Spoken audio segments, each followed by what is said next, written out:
Under the sun, the fields are alive. Cheering crowds and the teams collide. In these moments, we stand tall and free. First pride runs deep in me. With every touchdown, we rise and we cheer. Unity and spirit, the heart of the year. Raise your voices, let's make it loud. In Florida's high schools, we're so damn proud. From the bleachers to the end zone to go, football and cheers make our spirits grow.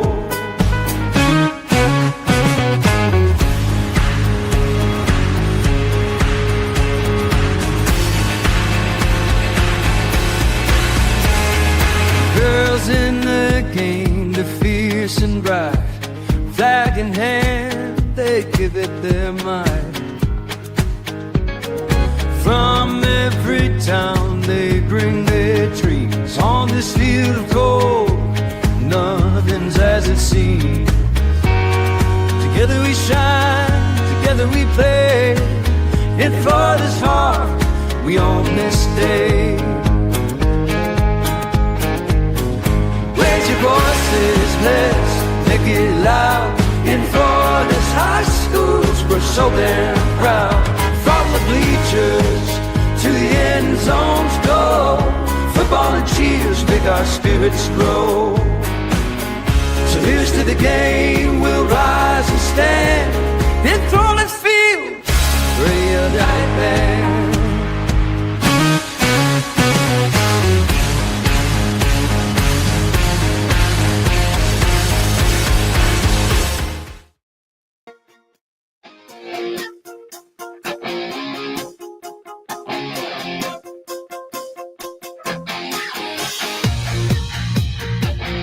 All right, it is time for the final show of our Tuesday night slate on with the Tampa Bay edition of the Blitz here, and it's Happy Use Your Common Sense Day.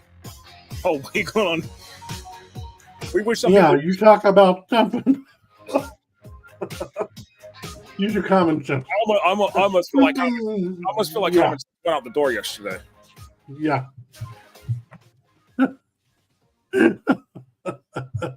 Welcome to the Tampa Bay edition of the Blitz here, and boy, yeah, let me tell you about yesterday. Yeah, that was fun and here and everything. But let's go ahead and get right into it here with the Blitz lines here.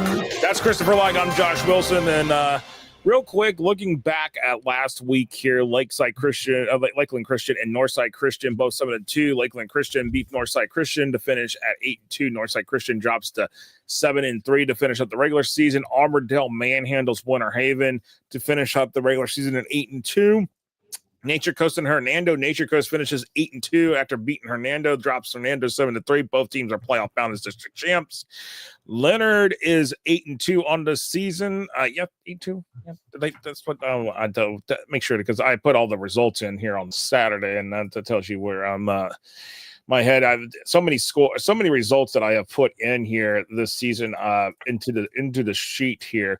By the way, there's almost in this, once I put the scores in for tonight, we're pretty close to 3,000 games that have been played. Yeah. By the way, Leonard, yes, Leonard 20-0 over Chamberlain. That was a final there on that one. Charles Bell is in the house. Hello. Had no idea what happened Friday night at Bryant State in Lakeland. Can you please tell me why my coach? I don't know why coach did that. I can't tell you. I can't tell you, Charles Bell. I can't tell you why Lakeland and First Academy, why that all went up in smokes there. 35-28 double overtime. Lakeland loses that game, Chris. Boy, I thought fireworks out of that game. Yeah.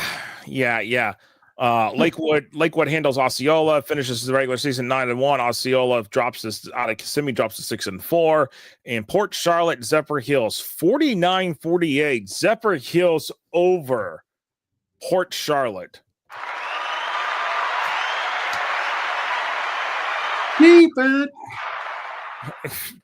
Defense said, no, we're not showing up. Nah. Not showing up. Nah. Defense sat on the bus, or they didn't come out of the locker room. Yeah. Oh man! It's hard to believe that there's been. But I'm looking at all the data here. There's been over almost nearly 3,000 contests that have been played. That's insane. But that tells you what happens here when the season goes. It goes quick, and boy, Charles, I'm not here. I'm not going to be ridiculing Coach. That's not my goal here on our show. They're not going to ridicule a coach here. What coach decided to do in a game is what the coach decided to do in a game. Right, Chris? Simple as that. Yep. I know you're upset, Charles. I know you're upset. I know Lakeland losing. I know that upsets you. I get that. But yeah. You can't. There's a reason he's on the sideline and you're not. And there's a reason why we're behind the screen and we're not. And we're not on the sideline. Well, not on the sideline coaching a game. Let's just say that. We like to provide analysis. That we do. So, hey, Alachua Prep, how you doing? But I'm still mind blown about this Zephyr Hills Port Charlotte game. 49-48. Goodness gracious almighty. I didn't see that coming. No, I didn't see that amount of points going up. I didn't see them. Let's just go ahead and put up almost 100 points while we're at it. Have a nice night. Trick or treat. Not my feet. Yep. Man, I didn't. Yeah, Emery says I don't think it was a good idea to take your starters out only like 20 on 7 at halftime. But I mean, again, it is what it is.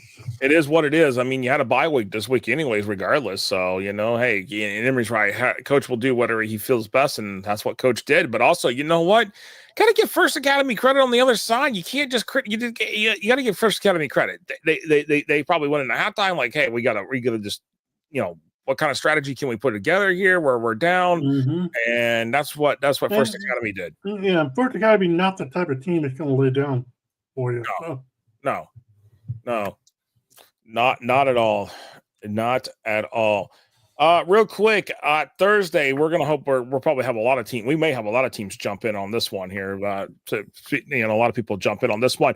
We will have our Drive the State Blitz edition for the Blitz Drive the State edition coming up here at Thursday at 11 a.m. And when we go live, we will provide a projection of what we feel like will be the 1 through 16 seeds in the rural and 1 through 8 for each region, 1A through 7A. We will put that up. We will throw it up in the ticker. We got some work to do here between now and Thursday morning, 11 a.m. But when we go live, 11 a.m., we'll do our projection. We'll bring in the live feed from the FHSAA at noon for the playoff bracket. So y'all will be able to watch that here. Again, 11 a.m.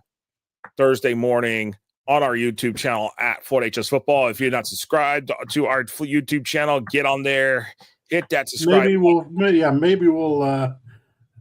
put the playoff tickets on the screen. Who knows? Yeah, we can be creative with this. So just get ready to rock and roll. We're gonna have some fun here come Thursday morning here. We got some great guests already lined up here for analysis after the brackets are revealed, including the great Larry Bluestein. We've got Alan Todersinski. We've got Mike Rideout.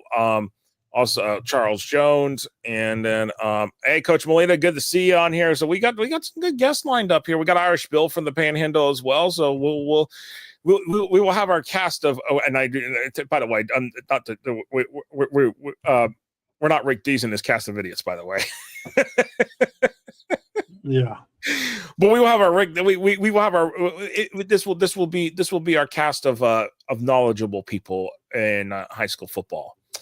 And we'll see what happens here with the seeding. I think once we look at our analysis, look at the MaxPreps rankings that have been published on maxpreps.com and look at those rankings, kind of compare up to what our power rankings index is saying here. Once we verify everything, that we've got all scores through the season updated in our system, we'll take a look, make a educated guess of where these teams are going to land. Yeah, and right now there's three outstanding districts coming in today. No, four outstanding districts coming into today, and three of them have been decided. So Beachside's won their district 5A3. O'Galley is very close to going ahead and wrapping up 3A District 8. And the only district left out there is 2A14, which we believe that is going to end up falling into Carroll City's hands, which would be actually a pretty good turnaround for Carroll City, who's had some struggles here in recent years. And DeLand wrapped up 7A2. Yeah. So, and Chris has been feverishly working on some some tickets, some playoff tickets here, and with that said, and we'll bring those up as we do that on Thursday. We'll bring those up. Probably do a special little video to recognize these teams. Get it up on our social channels, because the teams that are district champs, and we'll also do have you're working on ones for the potential at-large teams here. So, and I think honestly, Charles asked if the Lakeland keeps the 1 seed in Region 2. It's a possibility, but once we sit down and do our analysis, we'll figure it out. But we'll bring this. We're gonna do some stuff on Thursday morning when we go live. And these playoff rankings are one of the issues that were brought up during the meeting on Monday. So as you see, we're going to have our playoff on Thursday, November 6th, starting at 11 a.m. So be ready to join us, because I think we're going to have a lot of people tune in for this. Get your popcorn out, get your candy bars, get your Hershey chocolate bars, Twizzlers, whatever you want. More than likely we're gonna have a big crowd tonight on Thursday. Or hey, get your late breakfast, get your lunch out, whatever you need. Yeah. So, anyways, let's take a quick break here, Chris, and we're going to come back. We're going to talk about the big topics that are flowing right now on the other side, and that is obviously the FHSAA. One of them I just teased. So. Yep. And Chris, I'll let you lead off with that when we come back. How about that? All right, you're watching the Tampa Bay edition of the Blitz here on Fort HS Football and FortHSFootball.com. We'll be right back right after this.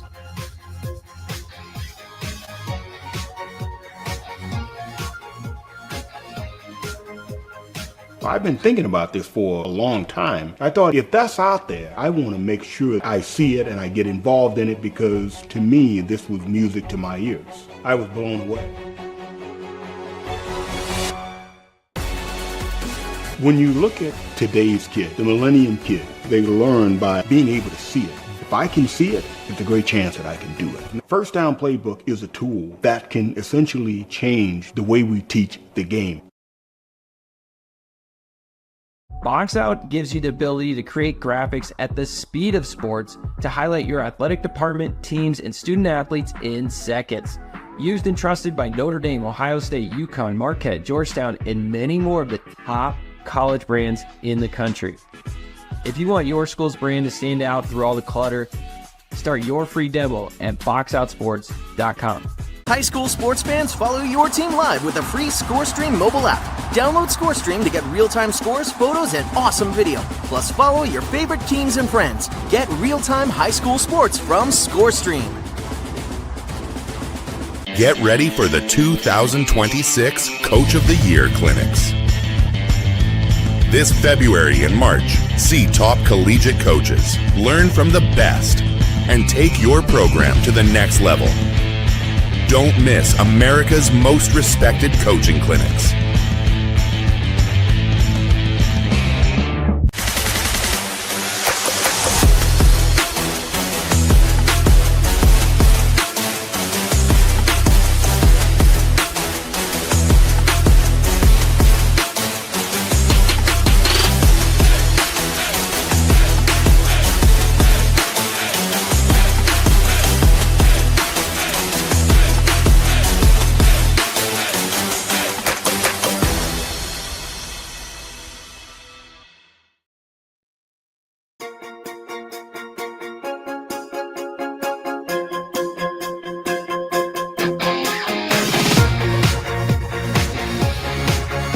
All right, welcome back here to the Tampa Bay edition of the Blitz here. That's Chris Like there holding midnight. I'm Josh Wilson here. And it looks like we do have a final there from 3A District 8, Chris. O'Galley 42, Merritt Island 22. That is a final. Oh. Don't hear you, Chris. 48-22, yep. 48-22 or 42-22? Because Look like I think of 48. I don't know. One of the two. I don't know. anyways, again, welcome back here to the Tampa Bay edition of the Blitz as we look at some things here, Chris. And Chris, you brought up a topic there coming up here. Let's just talk about this. Like, use your common sense, boy. We had some. Oh God, yeah. Yeah. That went out the window. Oh yeah. Yeah, that went out the window for sure. I mean, I you know what's interesting? Let's go ahead and bring that up here on the screen here, Chris. This is what we were talking about. You know, obviously the last couple of shows here, but you know, this is the discussion started on this about around 9:45 a.m. All right, it wasn't until about 11:45 before we finally got back to let's just go to let's go to option A here that you see here on the screen here. And basically so we spent 2.5 hours all discussion just to get back to doing option A. Yeah, but, and in between there's a whole lot of there's a whole lot of let's do this or let's do that. We have this idea or that idea, and then it's like, okay, why couldn't we have done what our neighbors do up in Georgia and I think Alabama is like, why can't we just have a classification committee that can handle and look at all these issues and let them handle it? This is one of the things there's called committees. There's a reason why there's a thing called committees to handle things like this. Yeah. Happy National Candy Day. That's the wrong one. I think you're looking for happy. Okay. Chris has got all these signs, by the way, ladies and gentlemen. Yeah. I don't know where it is. Happy user Stephen Thatcher says, Josh, I was worried about you when you went all caps on the feed.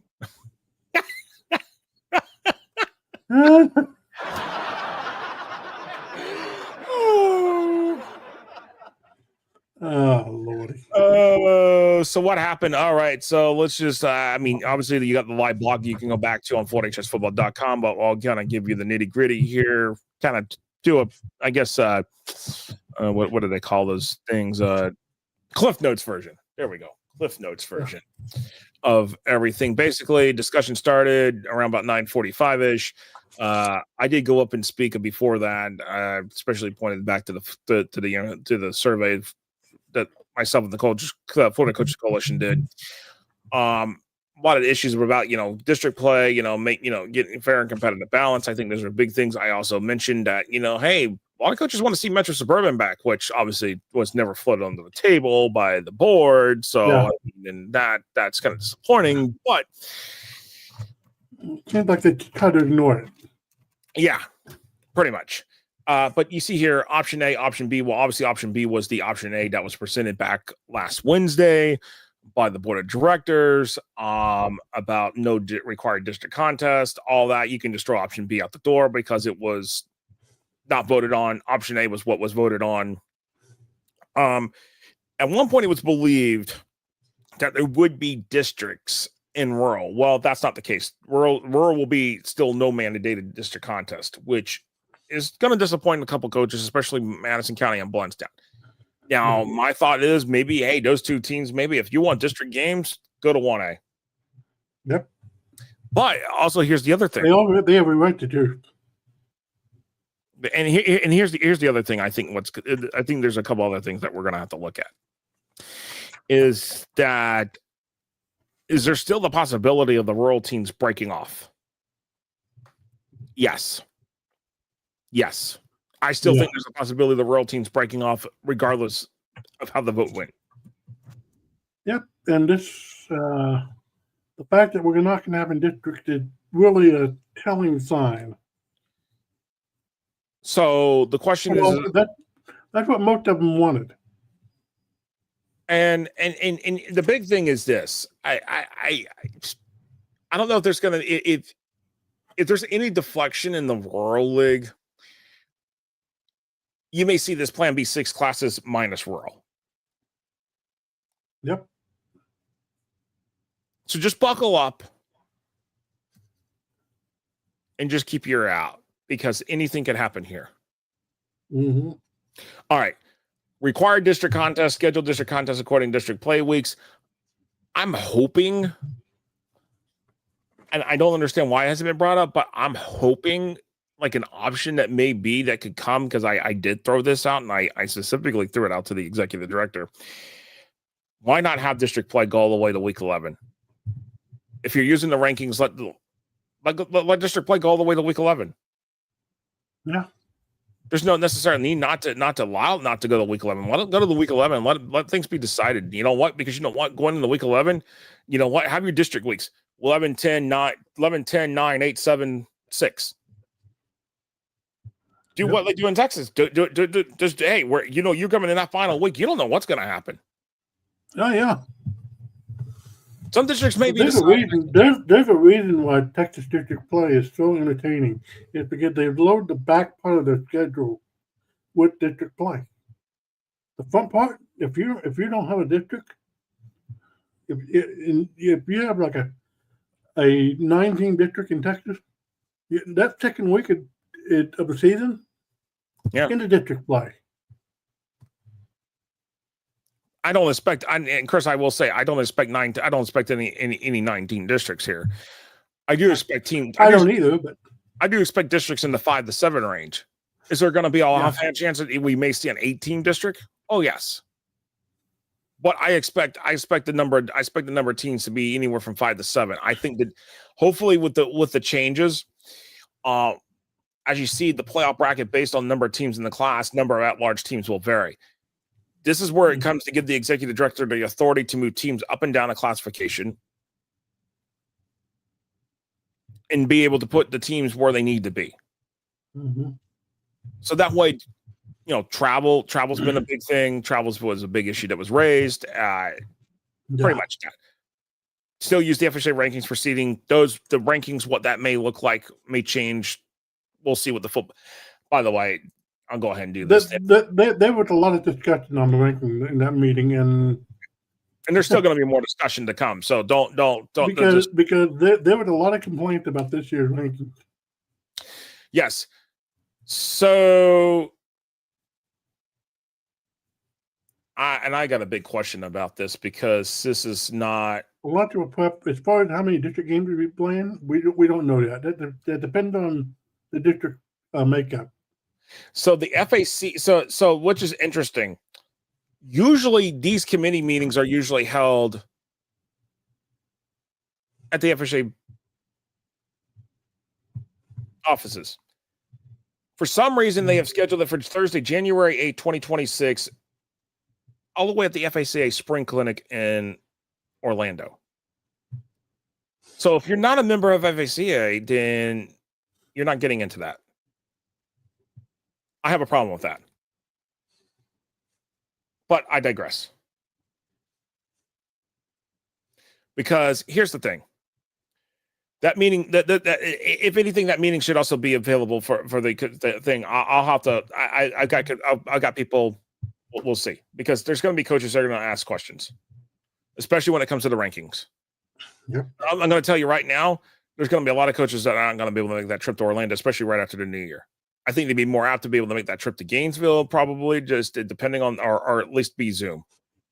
I'm surprised it's not a Zoom meeting, to be honest with you.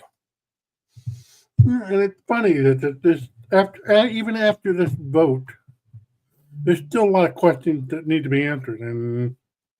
But I think how many district games would be playing? Oh, it can vary. It depends on the size of the districts. If it's 5 teams, it's going to be 4 district games. If it's 6 teams, it's going to be 5. It's going to be 5 district games. If it's 7 teams, it's going to be 6. 8, it's going to be 7. What does the ranking look like? We don't know. I can tell you this. With this said, whatever. I think the biggest question for me is whatever comes out of. Yeah, go ahead. with regard to the ranking, they're going to have this coming season, next season, they're going to have a clear defined set of criteria for those rankings. Otherwise, we're going to be back in the same situation we are next year. And 1999, 2000, 2001 school years. They did 12 districts per classification by those 2 years. They had at-large spots, Chris. Yeah. What were those at-large spots determined by? Looking at your opponents, looking at your win-loss records of your opponents. That was one way they determined it. Mm-hmm. If it were me, rankings would not be a part of it. That actually might be the best way to settle it. All right, we're going to have wild cards, but you know what? It's not going to be necessarily ranking. We're going to look at your win-loss record of your opponents. That way, some of these teams are going to want to play some of these cupcakes. Because I can tell you right now, if you went to that right near, you went back to that right away, you might be careful. You might be more careful about who you schedule. You wouldn't have these teams running scared. No. So you can say, all right, well, you know what? I don't want to play South Sumter and blah, blah, because I don't, you know, but you know what? Maybe you want to play South Sumter now because you know what? I know South Sumter's going to go win me 6. I know on the other side, if I lose that game to South Sumter, but you know what? Hey, they're going to win 6, 7, 8 games a year.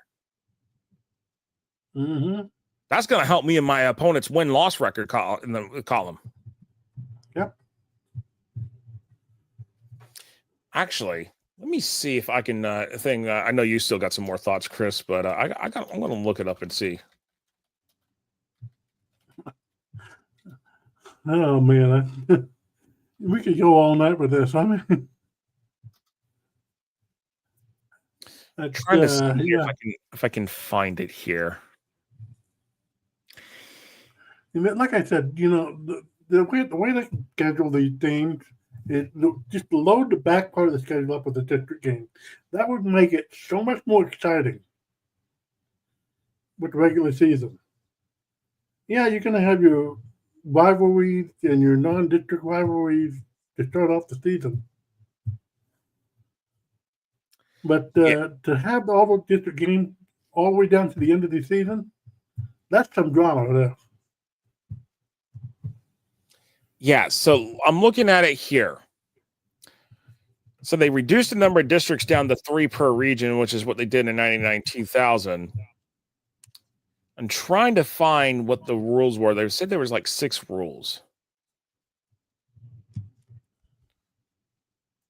which is what I'm trying to find. If I can find anything from that. Basically, gosh, what I'm trying to figure out is this. Because this was in 99-2000. That's what I'm trying to figure out is what the points were, what they did, because they did something, and the last rule was like a coin flip. It was like there were 6 rules. It basically, you know, like, okay, well, if you know you got tied, you know, blah blah blah, and you could probably come up with these rules and bring it down to the point of, you know, yeah. I mean, there's several different ways you can do the tiebreaker. I mean, could you know? Okay, well, if you know, okay, well, hey, you know, you got 2 teams, you know, okay, well, here's a way that, you know, do a tiebreaker. I wouldn't base it upon necessarily record. Hey, all right, well, you know what? Hey, maybe. As always, the first tiebreaker should be head to head. Well, yes, you know, head to head should always be you're right. Head to head should be the first tiebreaker. Okay, so you've got 2. But what's the qualifications? This is what I would think. This is where you would do a discussion. What are the qualifications if you did something? Maybe this is something we propose and throw out there. It's like, okay, hey, this is what I propose to y'all. Is okay, instead of relying on max press for these rankings, you do okay. first you set a baseline criteria. Okay, how many teams? Okay, so should teams get to at least 5 wins to be qualified for the playoffs? I think that needs to be a base rule. Mm-hmm. Get the 5 wins. All right. That might be the same. Like, hey, 5 wins, you meet 5 wins. All right, you're in the pool. You're in the pool for whatever classification, your district or region, whatever it is. You're in the pool for that. Mm-hmm. Second part would be obviously you then basically it's like, all right, you start looking at these teams' records. Yep. Pretty much simple as that. All right. Look at that. You start looking, okay, head to head on these teams. All right. Well, did this team beat head to head? You start laying that out.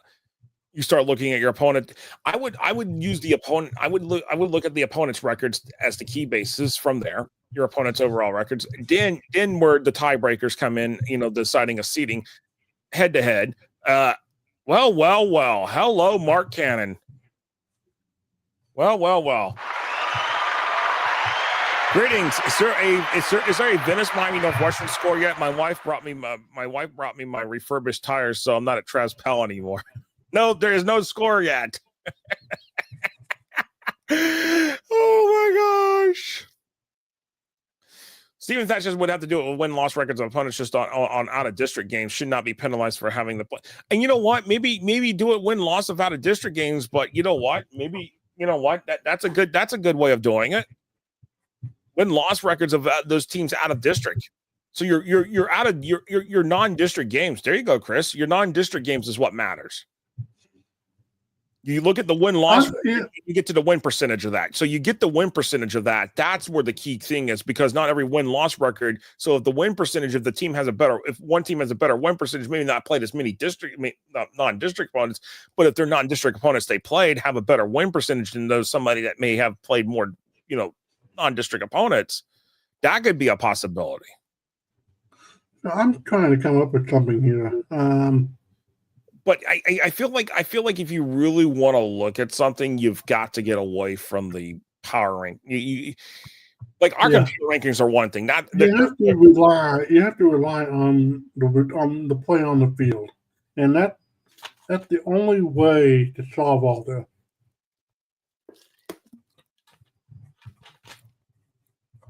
And me and you, Chris, we could probably come up with this and work on it for hours. That's how we are. But glad to see everybody that's in here in the chat. So here's what I was thinking. Okay. The first tiebreaker we had to have. Yeah. Is simple. If there's more than 2 teams, it would come down to the opponent's record between the three teams, 3 or 4 teams. Whatever, how many teams are there? Yeah. If that's still tied, the third tiebreaker would be, I would say, put the result. If you get to the 20-yard line of the opponent, that's a penetration. I wouldn't do anything. How many penetrations do you have in district play? Well, here's the thing. I wouldn't put anything in terms of a penetration rule. They did try to do that in the 70s. Didn't go so well. But I think what you got to do is you got to go through a list of what, okay, where do we break the tie at? What, is it does the ultimate last tiebreaker come back to being the coin flip? Or the fourth or the third tiebreaker could be first downs inside your opponent's zone. But see, here's the thing. Who's going to track that? Yeah. Who's going to track that? That's the key thing. Who's going to track that? Not when every team puts their stats in. I think when you look at it, you got to really, because you're going to have say you have 4. You say you have 4 to 6 wild card spots per region. Mm-hmm. You got to look at everybody like, okay, who's got, who's what do you think about Kansas? No, I don't see those tiebreakers ever coming back, because honestly, that actually causes a bigger risk of injury playing one quarter versus like that. And then we had that a couple of years ago, I think, and it caused a lot of problems. The last time they did it before the 2017 season, 2016, when they did it the last time, this was a tiebreaker at Bishop Kenny in Jacksonville. It was Bishop Kenny, Ribault, and gosh, I can't remember who else was in it. Wasn't it the year that John Bradford was there? Oh, you mean John Walford? Yeah, John Walford. This might have been. Didn't somebody get injured in that tiebreaker? And it was a player from Ribault that got injured, and they got out through the tiebreaker, got to the playoffs, but because of that injury, it basically derailed their season. Yeah, it derailed everything.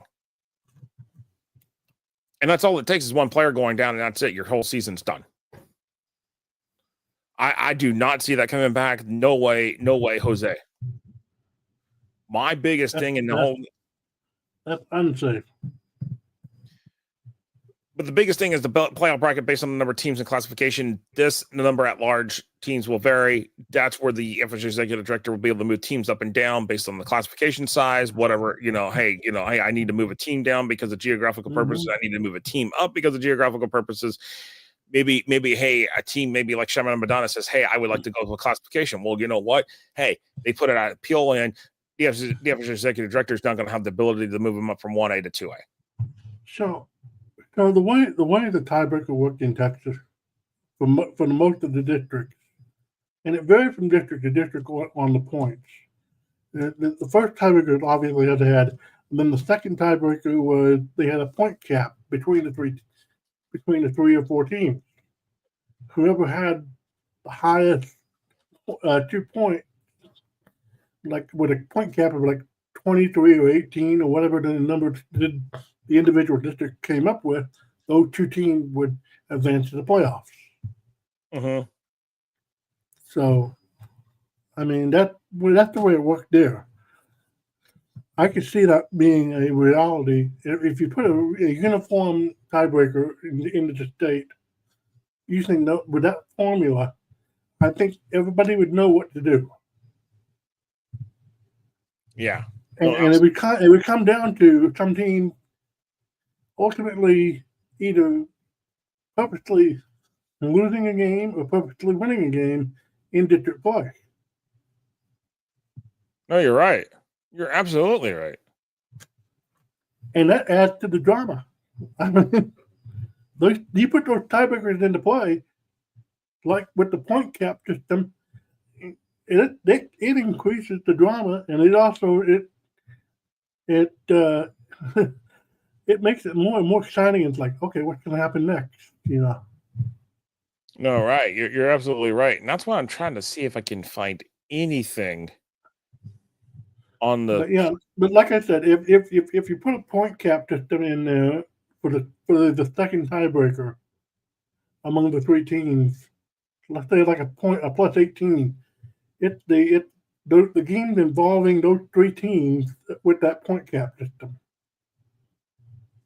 Yeah, and that's what I'm trying to find, if I can find anything from that 1999-2000 school year, because they said there was a set of rules for that, but what was the rules? I mean, I don't know.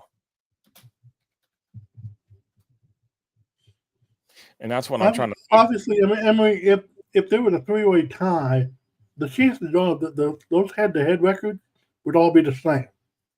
So you have to go to a point tiebreaker, like a plus 18 cap on number of points scored, a plus minus in those games. That's what you have to do. No, you're right. You're absolutely right on that. You got to be able to do something. So in that situation, you'll have teams that if they see another team in in the district next to them, like already winning the district, and they could purposely lose that last game to avoid playing them in the playoffs. No, you're absolutely right. And we've seen that in Texas. They don't determine the Texas rule. They don't have ranking seeded 1 to 8 or 1 to 16 or whatever the number is for each class. it basically goes district by district. Like runner-up, the runner-up in District 1 plays the champion in District 2. It's just my question is how did they get to that? Get to that? And that's where I'm trying to get down to the numbers on that. Is how did they get that? Because again, what people told me is that it was just a set of rules. 99, 2000. It was based upon this. It was the teams were seeded, but finding those rules, boy, I think I'm gonna have to do some digging into the newspaper archives. That's where I'm probably gonna have to find it. Yeah. Yeah, but like I said, if you put a point cap system in for the district playoff, the district standings, then you'll have that drama where a team could purposely lose or win, depending on who played it, and get rid of the rankings altogether. Have District 1 play District 2 in the playoffs. I wouldn't necessarily do that. I wouldn't necessarily, because you want to get the best teams possible. But my thought is, you really need to get, okay, you have the district champs, but you really gotta start basing upon the seeding on who's what and who's done what. Because not every 9-1 team's created equal. Not every 7-3 team is created equal. Exactly. Not 5-5 teams not created equal. We all know that. Yeah, and not every district created equal. And that's the thing.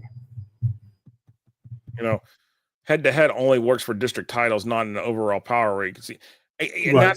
the thing is that but power rankings don't even count in head-to-head. I put a factor into the Florida power rankings that the factor head-to-head, but head-to-head sometimes, depending on how wide the gap is, doesn't necessarily going to jump a team above another team. If they're closer together in a power rating, yeah, they're going to jump. Mm-hmm. But when the disparity is too far wide of a gap, can they close it? Yes, but not. But I think the problem is that you've got to really kind of get away from this and start using, hey, good old simple fashion rules. You see the brackets that way, 1 through okay, it's 1 through 8. All right, you have your 4 district champs, but who's played the best schedule in that region? Mm-hmm. And seed these teams and just do it that way. But maybe they go back to RPI, which would be fine. At least you know what the percentages are in that. Oh yeah. I mean, so. But with the current system, we don't even know what. So that's the problem. Yeah. And by the way, looking at it here, this is what the projections are for the numbers, not exact numbers, but there you go. So, with that said, here.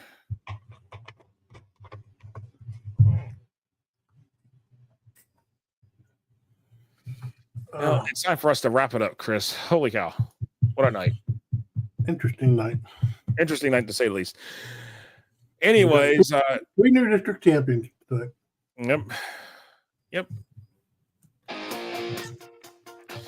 Anyways, tomorrow night, we have 4 guests lined up for our shows tomorrow night. For the Central Florida edition of Blitz, we'll have Brad Lord, the head coach at Southlake, joining us. The Northeast Florida edition of the Blitz, we'll have Steve Price, the head coach at Ponte Vedra. For the North Central Florida edition of the Blitz, we'll have Will Detter from the Florida High School 7v7 Association joining us. And then for the Panhandle edition of the Blitz, we'll have Matt Wheeler, the head coach at Asilla Christian, join us. And we'll still talk a little bit more about the stuff with the FHSAA, but 4 interviews tomorrow night. Looking forward to that as we get ready for Thursday, Chris. Yep. Thursday can be fun. Yep, absolutely. All right, we will see y'all tomorrow night starting at 7:30 with the Central Florida edition of the Blitz. Thank y'all for watching tonight. See y'all tomorrow.